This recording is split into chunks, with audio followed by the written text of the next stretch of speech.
A maior parte, grande maioria da natureza da lesão foi como contusão. Então, contusão de joelho, tornozelo, de até trauma crânioencefálico leve, do tipo contusão, ombro, quer dizer, caiu e bateu, né?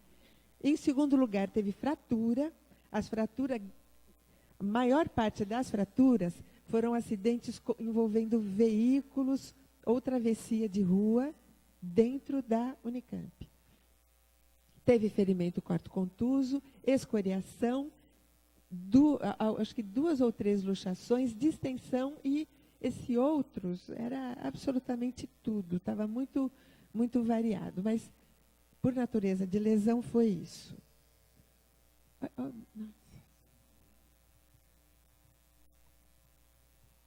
Pronto. Agora, então, dos acidentes que ocorreram fora da área da saúde, eu achei que era interessante discutir sobre isso, a causa e a natureza da lesão. Agora eu vou mostrar. Quero avançar. Foi. Os casos que aconteceram dentro do Hospital das Clínicas, dentro da área da saúde, na verdade, não foi nesse prédio do HC especificamente. E eu acho que o que mais preocupa a gente são as doenças que podem ser adquiridas por ferimento, por contato com pessoas. E eu botei uma figura de lavanderia para contar para vocês uma dificuldade que eu tive. A roupa da Unicamp não é mais lavada aqui, certo? Ainda é lavada em Jundiaí? E eu não consegui os dados de Jundiaí, porque pela literatura existe um risco muito grande nos profissionais de saúde de se acidentarem. Agora, o pessoal da lavanderia e o pessoal da limpeza também.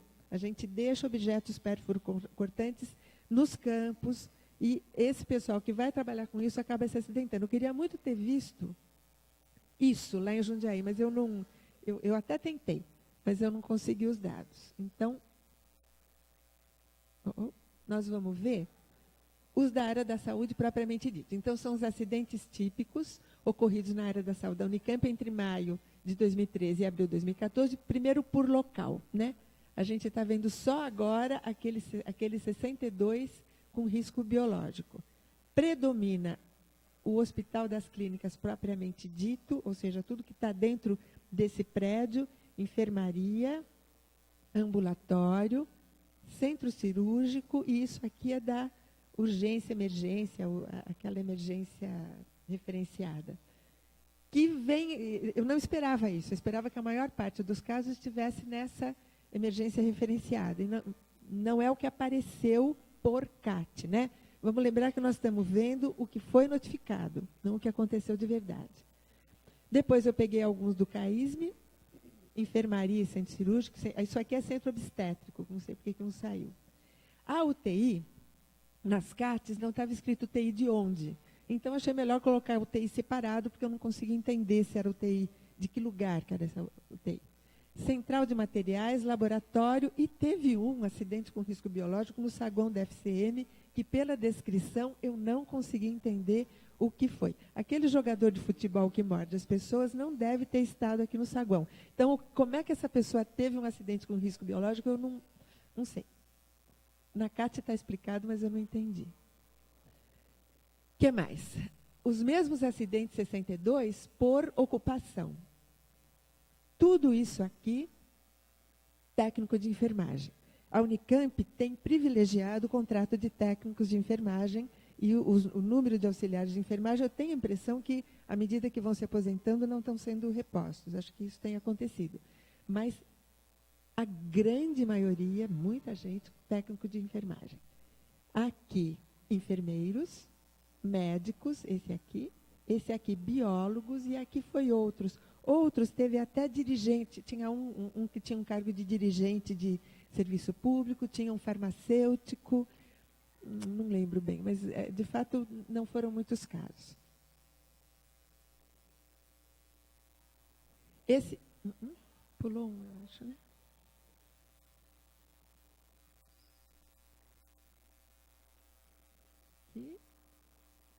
Esse aqui. Esse aqui é por parte do corpo atingida. É óbvio, a gente esperava mesmo que a maior parte do corpo atingida fosse dedo. que nós vamos ouvir em seguida. Pessoalmente, eu acho mais complicado proteger dedo com EPI. Tem aquele protetor de agulha, não sei o quê. Agora, eu fiquei preocupada com o olho, porque o olho dá para proteger. Né? E a gente, acho que não tem usado como deveria. Em terceiro lugar, a mão. Depois, partes múltiplas. Não é que eu estou resumindo, estou juntando um monte de coisa. Partes múltiplas é quando o sujeito foi atingido em vários locais do corpo ao mesmo tempo. E teve eu acho que foi um caso só na boca. O que mais? Esse daqui é por agente. Então, vidraria e lâmina, ferramenta natural, produto biológico, a grande maioria vidraria e lâmina. Isso aqui é ferramenta manual. Na ferramenta manual, foi principalmente dentro do centro cirúrgico. Né? Essa ferramenta com força motriz, acho que está aqui, é aqueles aparelhos de ortopedista mesmo. São máquinas ligadas, máquinas que funcionam. E os outros, foram vários outros tipos de materiais, de agentes. No final, eu fiquei com dúvida também na hora de organizar, será que não teria uma expressão melhor do que vidraria e lâmina para colocar nas cartas? Acho que a gente vai poder discutir isso. Eu até ousei fazer uma sugestão, que talvez não faça sentido nenhum, mas a gente pode ver. Esse aqui é o último slide dos que aconteceram aqui no hospital, que foi por situação geradora. E, mais uma vez, eu fiquei interessada em entender o que significa o esforço excessivo. Quer dizer, na minha área, eu sou da saúde do trabalhador, né? A gente tem uma preocupação muito grande na discussão do ato inseguro, né? E eu fiquei com a impressão que esse esforço excessivo podia levar a culpa para o trabalhador. Quer dizer, será que o cara pegou demais a agulha? O que significa, na descrição de situação geradora, escrever que a maioria foi por esforço excessivo? Eu não consegui entender o significado disso na hora de preencher a CAT. Eu repito, eu sei que não é fácil, eu preencho CAT. Preencher CAT com aquelas opções que nós temos é difícil, mas será que não existiria alguma outra coisa que, enfim, estou lançando isso para a nossa discussão. Em segundo lugar, contato com pessoas doentes, depois atrito e abrasão, impacto de pessoa contra objeto, que talvez seria colocar o dedo na agulha ou colocar a agulha no dedo, né? E reação do corpo a movimentos. Foram as situações geradoras. Isso aqui eu vou passar porque são... No material que a Rosângela me emprestou, tinha 2 tabelinhas com acidentes ocorridos dentro do CAISM. Eu achei que valia a pena copiar e mostrar para a gente aqui na hora da discussão. Inclusive, dentro da minha ignorância, por exemplo, eu não sei o que significa agulha com luz, agulha sem luz. O que significa agulha com luz? Não tem... Tá bom. Mas, enfim, são 2 tabelas que mostram como é que os acidentes com médicos, os acidentes com trabalhadores da área de saúde que não são médicos, e mostrar qual foi o objeto que provocou é legal, eu acho, que é para a gente entender melhor um pouquinho qual foi a situação que gerou o acidente, né?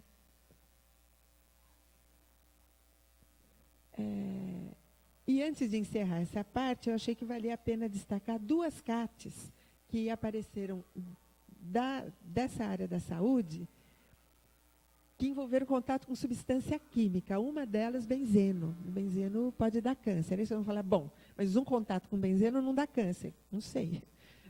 As substâncias que provocam câncer não dependem de quantidade, depende da presença ou da ausência. E houve 2 acidentes com esse tipo de risco que eu achei que valia a pena destacar. Foram 2, só 2, entre aspas, mas foram 2. Achei que era importante isso.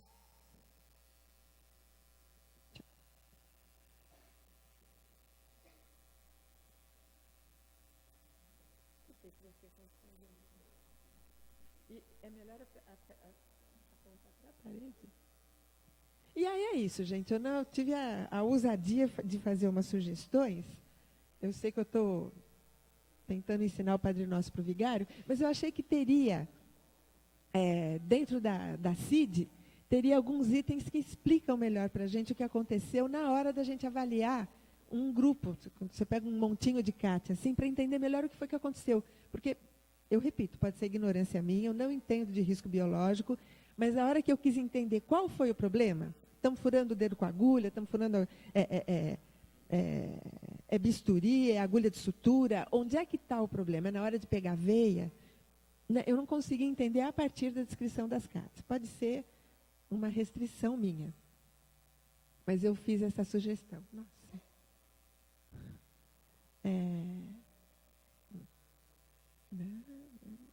Agora eu vou falar da Unicamp. Então, é uma base de dados que ela veio do Ministério Público do Trabalho, que é os casos de afastamento do trabalho, ou seja, mais que 15 dias, afastamento pelo INSS, da Unicamp como um todo, de 2000 a 2009. Importa, apesar do meu tema ser acidentes no hospital universitário, a gente vai ver que boa parte do que aparece aqui diz respeito ao trabalho na área da saúde.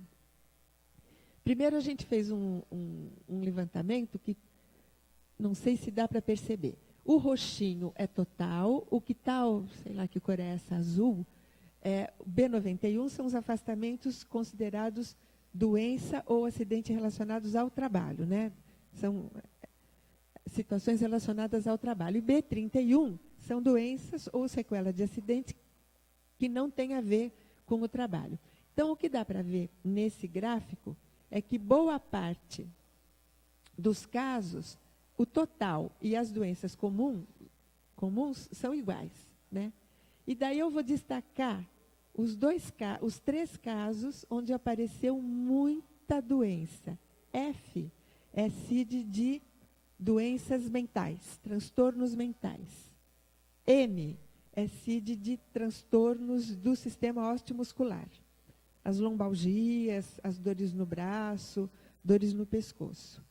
E S são os acidentes, as fraturas, luxações, ferimento quarto-contuso. Então, a tabela é essa. Eu não sei se dá para perceber, aqui no A e no B não dá para ver nada, mas tem. Tem uma coluninha pequenininha aqui no meio, que é B91, que são casos de doenças transmissíveis adquiridas no trabalho.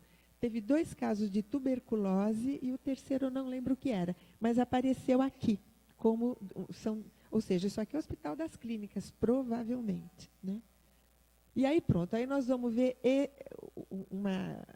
umas pizzas das doenças mentais, das doenças osteomusculares e dos acidentes. Veja, essa daqui, gente, é da CIDF, de doença mental.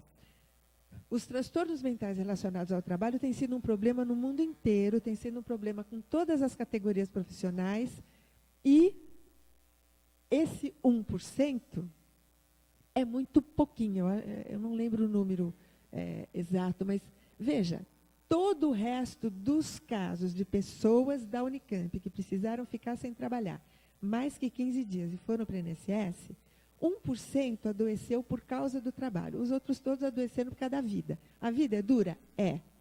Falta dinheiro, a gente tem problema familiar, enfim, a vida é dura. Agora, a vida no trabalho também é. Então, eu estranhei esse 1%, porque eu fico pensando que ou nós que trabalhamos na Unicamp somos protegidos, ou não está aparecendo o que de fato acontece. A gente deve ter casos de adoecimento relacionado ao trabalho. Por estresse, por correria, por trabalho excessivo, por achar que não está dando conta do que tem que fazer, por pressão de chefia. Tem muitas situações que geram doença mental relacionada ao trabalho. Isso não está aparecendo para a Unicamp. Esse aqui são os M, né? M é osteomuscular. Então, o que predominou aqui foram as lombalgias e as tendinites, as síndromes do túnel do carpo. Então, aparece um pouquinho mais de doença relacionada ao trabalho. Tudo isso aqui, 83%, são situações não relacionadas ao trabalho. E, de novo, veja, não é que eu quero... Eu entendi que a minha tarefa aqui era vir provocar, e é isso que eu estou fazendo. Não quero procurar coisa que não existe, mas assim, nós passamos boa parte do tempo da nossa vida trabalhando, a outra parte dormindo. Então, sobra pouco espaço para a gente ter tanta doença osteomuscular assim que não esteja relacionada ao trabalho, considerando que a gente está levantando e deitando o paciente, segurando, empurrando maca, empurrando cadeira. Então, enfim, né, é isso que apareceu no INSS, 17% de doença osteomuscular relacionada ao trabalho. E essa comparação, os S são os acidentes, né? Ferimento cortocontuso, que geralmente não dá mais que 15 dias de afastamento. Ferimento cortocontuso dá 7 dias, 8 dias no máximo. Então, aqui deve ter luxação, fratura, entorse, tem as coisas que demoram mais para consertar. E esse daqui, reparem, como a gente tende a notificar os acidentes, é mais fácil a gente entender que isso daqui reflete mais próximo da verdade, digamos. Quer dizer, quando eu sofro um acidente típico, eu tropeço, eu torço o tornozelo, eu bato o joelho, todo mundo viu eu cair, eu digo, pessoal, eu caí, tem que fazer CAT. É diferente de eu dizer, olha, eu tenho uma dor nas costas, já faz 2 meses, e eu acho que é de empurrar a maca. Porque isso não aparece, isso não é óbvio. A tendência de dizer, não, é porque está mais gordinha, é porque está com o colchão errado, é porque está carregando criança no colo, filho no colo, é maior. Então, eu fico pensando que esse gráfico talvez corresponda mais de perto à realidade. Os outros, eu acho que não. Mas eu estou aqui para apanhar. Queria ouvir a discussão de vocês. Ai, meu Deus. A discussão de vocês. Bom, ainda dentro do HC, não? Abaixar um pouquinho. Aqui. Aí eram 3 partes, lembra, gente? Uma parte especificamente da Unicamp como um todo, inclusive HC, uma parte do INSS, que são esses dados que eu acabei de mostrar, a terceira seria do pessoal da limpeza, em particular dentro do HC. Eu coloquei, são os dados também que a gente fez um levantamento, 2010, 2011, estão um pouco desatualizados, mas é o que eu tinha, e eu coloquei essa figura porque é uma... Você não deu tempo para a gente, né? Eu não demoro, não.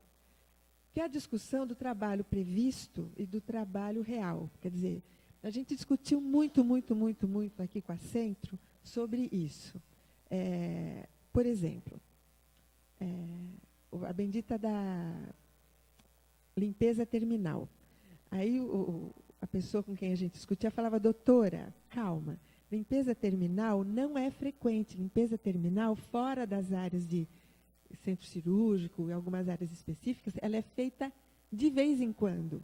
Então, não é para a senhora fazer esse carnaval, só que o rapaz está agachado atrás do rodapé, porque isso não é habitual.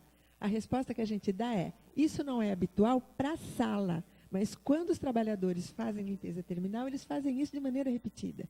E aí fala, não, mas tem enceradeira, tem vassourinha especial? Tem, mas... a realidade é que ele tem que entrar debaixo da mesa para limpar o rodapé. Então, a gente tem que pensar o que é que está previsto e o que é feito de verdade. Por isso que eu coloquei essa figura. Foi.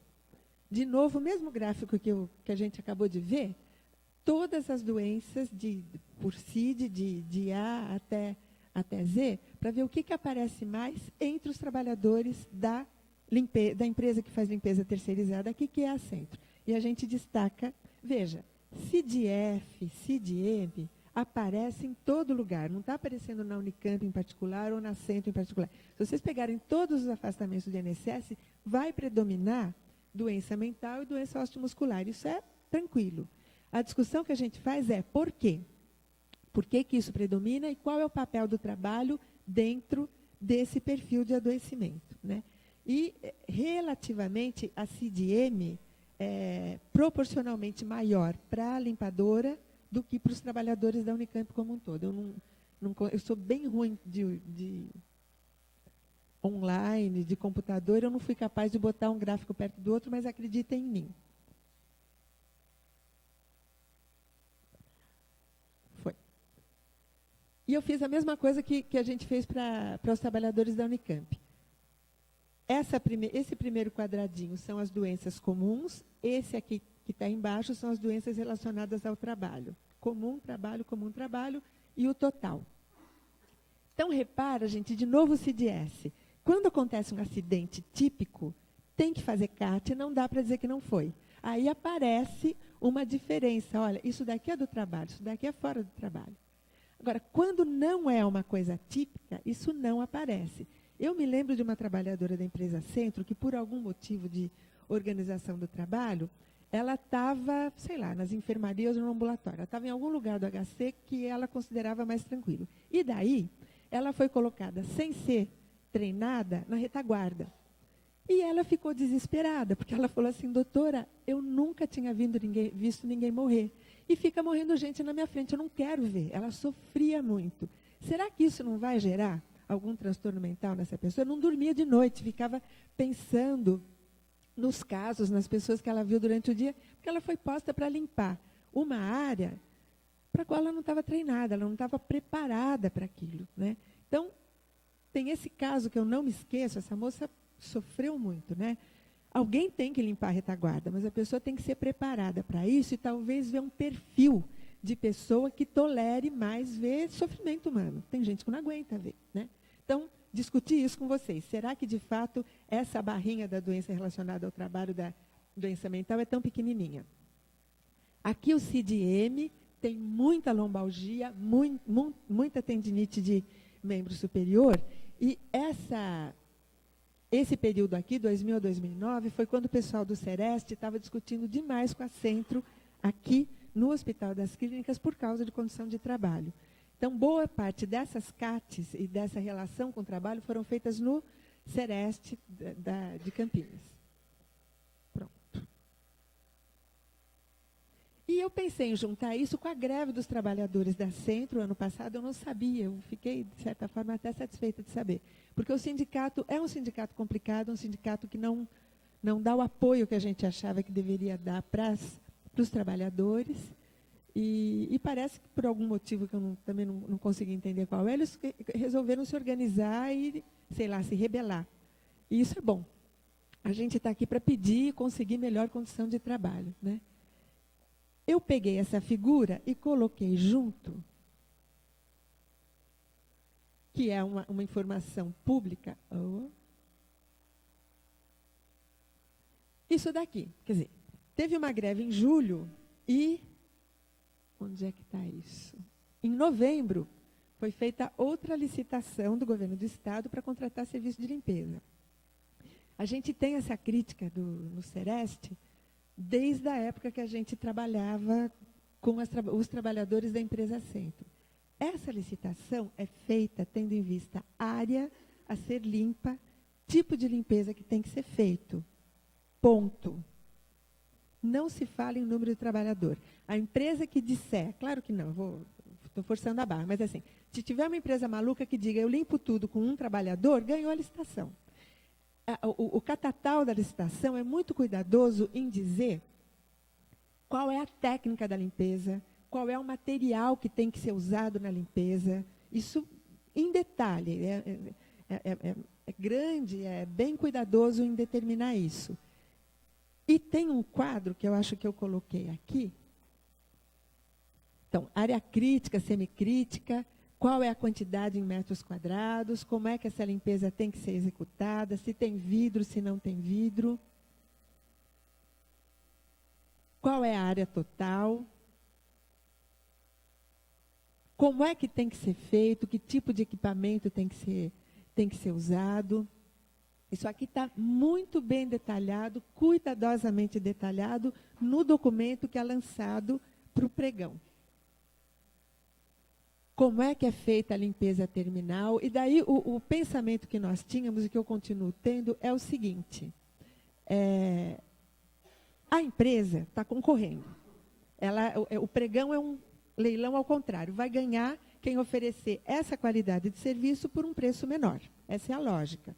A empresa vai conseguir ganhar muito pouco na compra de material, porque quem fabrica material são algumas poucas empresas que vendem o material por um preço mais ou menos padronizado. Onde que a empresa ganha? No empregado. E de que maneira que ela ganha? Colocando o menor número possível de pessoas para fazer a maior quantidade de trabalho. A maior discussão que nós tivemos com a Centro foi: diga para a gente quantas pessoas estão trabalhando no quarto andar. Escreva, não precisa falar o nome da pessoa, mas neste andar, quarto andar, tem que ter, na segunda-feira, X pessoas. Nunca conseguimos isso da empresa, nunca. Por quê? Porque não está definido. Não está definido. Eles falam, fica 2. Acontece alguma coisa, eles tiram alguém do quinto e falam, desce para o quarto que tem problema. E no quinto fica desfalcado. A empresa fez tudo que o Sereste pediu, menos a informação. Quantos empregados tem por andar? Quantos empregados tem por área? A gente nunca conseguiu isso. Por quê? Porque é daí que vem, a palavra não é lucro, vem a possibilidade de ganhar a licitação.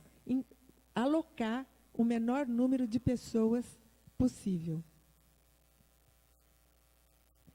O próximo quadro vai mostrar a empresa vai determinar, isso faz parte do material da licitação. A empresa deve dizer para o comprador, que é o governo do Estado, qual é o contingente mínimo de pessoas que colocará. Tá bom, mas quem está determinando isso é a empresa, não é o comprador. Nós tentamos ir atrás dessa informação quando a gente viu o que estava acontecendo com a empresa de emprego, que não é só aqui. O Hospital das Clínicas da USP tem o mesmo problema. A lógica de contratar por pregão começou a ser usada por shopping, por Polícia Federal, enfim. Essa lógica foi disseminada. E a gente foi ver quem é que preparou isso. Esse pregão, esse edital, é feito por quem? Esses editais, esse aqui em particular eu não sei, mas os editais anteriores que nós fomos ver, foram feitos na Faculdade de Economia e Administração da USP, por profissionais da área de exatas, tendo em vista a área, tipo de limpeza e número de baldes. E aí, quando a gente foi falar com a pessoa que fez, a gente falou, e o cálculo de pessoas? E ele, como um bom trabalhador da área de exatas, falou, pessoas? A gente falou, porque o pregão é para contratar gente. Ele falou, sim, mas é 1 metro quadrado. Enfim, quem fez não é da área da saúde, não é da área de humanas, não pensou nisso. Eu não estou culpando o cara, eu estou culpando quem pediu para ele fazer. E fica muito complicado a gente trabalhar com esse tipo de critério para coisas que não funcionam como a teoria diz, né? Mas, pronto, da limpadora Centro é isso. Mas a crítica que eu faço é mais ou menos a mesma em relação aos outros gráficos. Quer dizer, eu estou mostrando para vocês o que apareceu. E a minha dúvida que eu trago é, será que o que apareceu é o que acontece de verdade? Ou será que tem mais coisa? Agora, não se assustem, tem um monte de slide parecido, que eu fui pegar na literatura o que é esperado, por exemplo, para acidente com risco biológico. Esse daqui, eu destaquei em vermelho 2 que eu achei que eram os que podiam mais nos ajudar. Esse material, gente, está aqui no computador do fundo, está em PDF, à disposição de quem quiser, mas eu não vou ficar lendo tudo, não, senão vai demorar muito. Teve uma entrevista, em 2005, com 570 profissionais de saúde, que revelou que 223 contaram que tinham sofrido acidente com risco biológico. Quer dizer, 40%. Né? É bem diferente do que nós vimos aqui. Por quê? Porque aqui foi entrevista. Pegaram a pessoa e falaram, machucou? Furei o dedo. Teve um cortezinho. Teve. Aí apareceu. Né? Então, esse coeficiente foi maior entre os profissionais que afirmaram conhecer todas as normas. Eu achei isso importante. Quando a gente acha que a gente conhece tudo, a gente começa a relevar e não prestar atenção. Porque a gente fala, eu já sei. Né? E não houve relação positiva entre o conhecimento e a adesão quanto ao uso de EPI. Quer dizer, eles até sabiam, mas não necessariamente usavam. Né? Aqui tem outros trabalhos que eu encontrei, mas acho que não vale a pena a gente ocupar o nosso tempo. Tem mais um?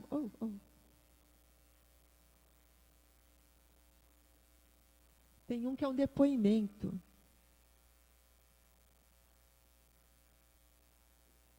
Eu quero voltar. Esse aqui, não? Esse aqui, essa tabela. É a tabela de um estudo também de Balsamo, em 2006. Por que aconteceu? O que é que levou você a se acidentar? Então, 11 pessoas, quase 20%, falaram, aconteceu, sei lá, né? Agora, veja, falta de atenção, falta de cuidado, 16% achou que foi isso. Falta do funcionário, cadê a linha aqui? 7%, acho que é, né? Eu fico pensando na história de culpabilizar o trabalhador. Quer dizer, a gente ainda tem muito essa lógica que é aceita pelo trabalhador. Eu me descuidei, eu não fiz direito, eu não prestei atenção. Isso não está certo. Por quê? Tem outros relatos. Olha, pressa, sobrecarga de trabalho, enfim, a orientação não estava... Tem outras, falta de sincronismo professor-aluno, porque isso daqui pegou aluno também. Eu peguei um trabalho que diz que tem muito acidente com aluno, né, estudante. Então, tem outras causas, e a gente tem que tomar cuidado para não deixar o trabalhador achar que ele é o culpado. Esse vermelho aqui, uns estudos que falam do HIV, a não notificação de acidentes é uma prática usual entre o trabalhador brasileiro, isso está afirmado nesse estudo aqui. Alguns estudos mostram um grande número de trabalhador que não notifica por CAT, porque não sabe que isso existe, e fala, mas é um furinho, não é nada, isso aqui não me atrapalha. Tem muita burocracia? Tem que parar, ir atrás, agora não dá? Tem sim, mas não tem jeito. Os profissionais da equipe de saúde dão pouca importância para esse tipo de acidente, e a percepção que a lesão é pequena, quer dizer, acaba não fazendo, por vários motivos. Esse daqui eu vou passar, não precisa mostrar. Eu queria chegar no que tem o depoimento. Olha aqui. A imprudência, o corre-corre diário, quando há muitos pacientes, quando essa demanda de pacientes muito grave, e a gente esquece de tomar as precauções quanto a isso. Corre-corre diário, pressa em fazer as coisas, excesso de procedimento de enfermagem, acúmulo de carga, acúmulo do trabalho, porque eu acho que a gente chega depois de 12 horas bastante cansado, reflexos já bem diminuídos, leva esse tipo de coisa. Só que a gente que ultrapassou a jornada de 12 horas. Esses depoimentos eu peguei de trabalho publicado, porque, como eu disse, eu não tenho experiência em atender os trabalhadores, mas eu achei que isso pudesse corresponder à realidade. Então, estou quase encerrando. A gente tem que tomar muito cuidado para não acreditar no que aparece, para ir atrás, para notificar, para ver o que está acontecendo de fato, né? Correria, falta de pessoal, precarização do trabalho, isso tem acontecido em todos os lugares. Enfim, precarização do trabalho tem sido a palavra de ordem do trabalho, do mundo do trabalho. E o que a gente pode fazer? Esse aqui é o penúltimo slide, mas tem mais um que eu queria... Porque a partir de tudo que eu falei... não vai... Eu acho que é o anterior. O que nós podemos fazer, e acho que a maior parte de vocês... Isso, obrigada. É de CIPA? Agora já acabou. Convencer as pessoas a notificar. Tem que fazer CAT, tem que fazer SINAM, tem que fazer SIAT para os efetivos, porque senão a gente acha que está tudo bem. A gente pega a estatística e fala, que beleza, não está acontecendo nada aqui. Isso não é verdade. O SINAM de risco biológico, todos os SINAMs são ruins. O de risco biológico é particularmente ruim, eu acho. E parece que não vai ser revisto assim até 2060, não tem previsão de melhorar. Mas é o que nós temos, é obrigatório, a gente tem que conseguir fazer, né? Tem que estimular os trabalhadores a fazer. E daí, finalmente, parabéns para os 30 anos de CIPA. Perdão. É o Sistema de Informação Nacional de Acidentes de Notificação Obrigatória. É um sistema do Ministério da Saúde, tem para risco biológico, tem 13 SINAMs, tem para envenenamento, para trabalho de menor, para morte, SINAM para morte, são doenças de notificação compulsórias todas, tem 13 tipos de SINAM. No site do Ministério da Saúde, tem um espacinho escrito Saúde do Trabalhador, entra lá que aparece todos eles. E, finalmente, é isso. Depois desse slide, tem a bibliografia que, como eu disse para vocês, está à disposição. Muito obrigada, desculpa ter ultrapassado o tempo.